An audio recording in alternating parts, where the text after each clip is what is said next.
Welcome back to Old Wine Wednesday. where this week, it's not the wine that's so old, although it is big, it's more the tradition I want to talk about. We're talking about Sauternes, that beautiful liquid gold sitting like bars in Fort Knox in your cellar, which can age forever, but are delicious when they're young too. But it's kind of fallen out of fashion in modern times.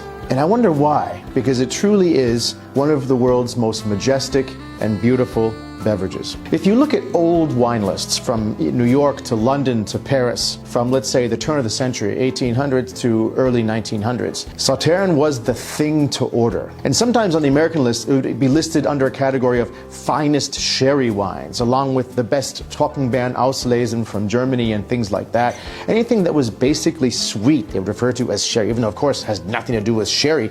But when you would drink it at the proper age, it was probably a little bit oxidized and nutty. Maybe it had something to do with it. But I think sherry was just more of a moniker of quality, like the finest things you could drink. And back then, which is genius when you think about it, and we've completely forgotten nowadays, is that they would serve Sauternes not just for dessert, but for the canapes. Oh man, aperitif with Sauternes, mind blow. I mean, think about it. You have all these different things, these little finger foods you're serving, ranging from foie gras to caviar to fruit-based things to fish. And what could navigate all of that better than one of these? And okay, again, one of the keys to Sauternes, and this beautiful Tour, I'm gonna stop groping this thing.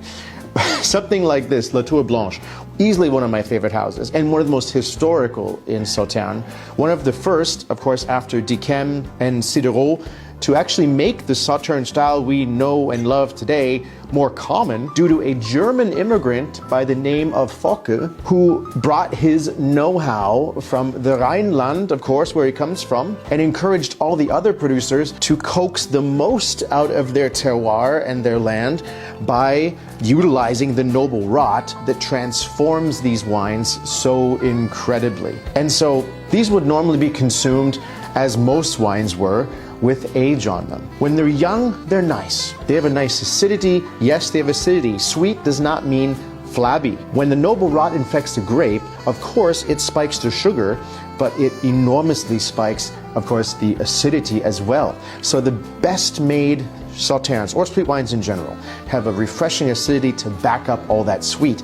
And if you don't like sweet wine that much, these things have the potential to age for so long. If you grab one after 20, 30, 40, 50 years, that overt sweetness, that cloyingness on the palate just really cuts to the background. And what comes forward is the complexity of any great old white wine. This caramelly, toasty, pure vanilla beany, and of course, almost like salty cashew, nutty thing comes to the front. And man, the complexity is insane. And they don't all cost a ton. Of course, Château d'Yquem is pretty pricey, but there's so many houses who make epic wines which don't break the bank. So it's not just for dessert, and it's not something that should be an afterthought. In my opinion, Sauternes was and still is one of the great wines on the planet, and something that we really need to get back into again, but maybe with a little patience. This right here, this 2001, maybe every bit as good as 2000 with even better conditions for sweet wine, might